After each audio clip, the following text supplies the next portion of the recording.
In the very first lecture, I tried to present the whole course in one slide.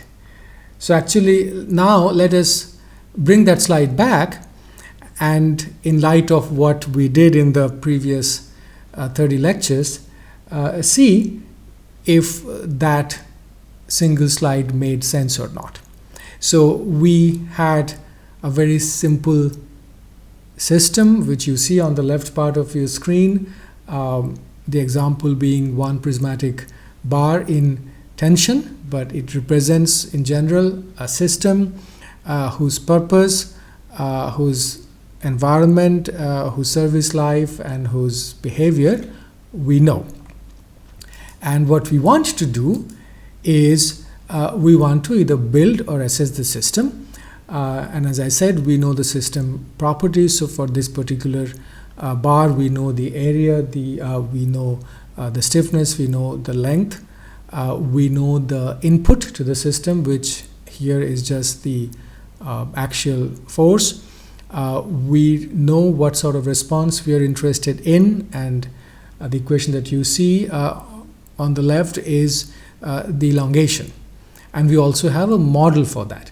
So that represents in general the input-output model, the finite element model, whatever we may call that. So it's a function of the inputs to the system and the properties of the system. And then depending on what sort of response we are interested in, we must have an idea of what is the system capacity and what would be its precise mathematical or numerical definition.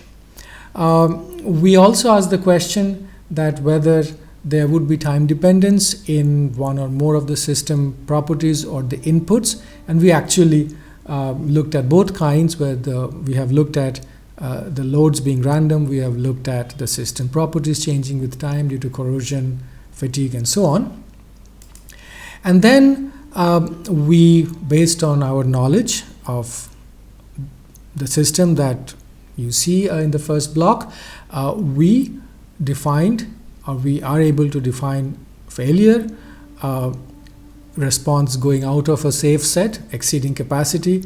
The capacity could be one-sided, could be two-sided, and then obviously we don't need to stay restricted to one performance requirement, and we actually worked through some examples where there were two or more performance requirements. So we were also able to handle that. Now in all of these or some of these, the system properties, the loads, even the model itself, there could be uncertainties, and because of these uncertainties and things that we may not know about the system, there are non-zero, there is a non-zero probability of failure. So as soon as we acknowledge that, we need to know what that is. We need to use whatever information we have, knowledge of the system, the model, all the random variables and random processes that are involved, and we should be able to compute the probability of failure, which we did. We discussed various approaches, techniques, approximations to do that, and then the question was that whether that failure probability is acceptably low, and if not, then we should be prepared to redesign. And then we did not spend much time discussing whether the solution is economical or not, but that is one of the most common and ever-present questions in all of engineering and all of human activities in general.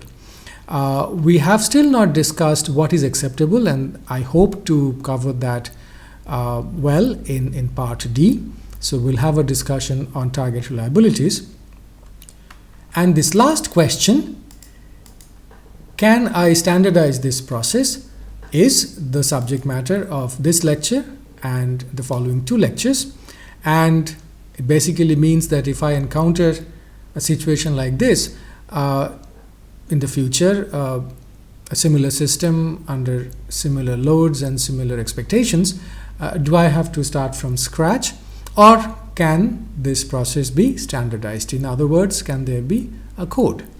And this has obviously immense implications, both in terms of efficiency and uniform safety.